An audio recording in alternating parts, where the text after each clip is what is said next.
Hey guys, welcome back. In today's video we are going to bleed the brakes for the YZ426.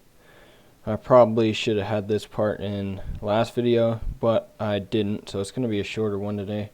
But anyway, let's get right into it. Alright guys, to bleed this brake we're going to need to put the pedal on it. So I cleaned up the spring a little bit. I think it goes on something like that. Now we've got a pin that's going to go in here. That's going to get a washer and a cotter pin. It must be bent. Alright, looks like it's working. There's no pressure yet, so we'll do that next. Alright, let's get these brakes filled here and then bled. So I'm going to start off by filling the master. So I got that pretty full, and I got the bleeder open back here, and I got an oil sucker, and that's gonna pull fluid through, and I'm probably gonna make a mess multiple times. So I'm working that bleeder with my hand.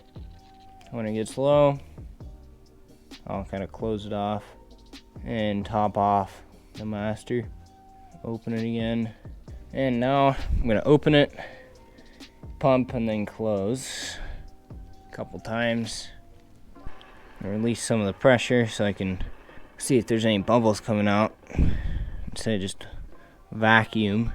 So now I'm going to open, pump, and close. Still a couple bubbles.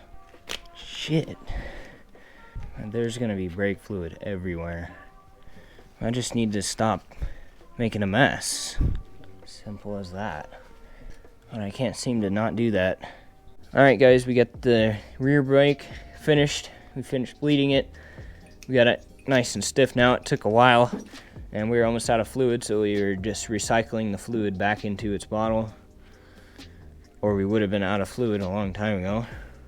So we put the cap back on.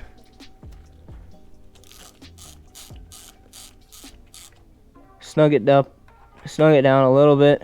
You don't want to do too much, something like that. If it leaks a little, then snug it down a little more. Might need a new rubber too, because that's the one it came with. So now we gotta get the front cap on, and that's gonna be it for this video. And the front master cap, I'm surprised it didn't come shooting out right there. Let me get a rag ready, just in case. And I put the stock lever back on to bleed it, and I'll throw a new one on right now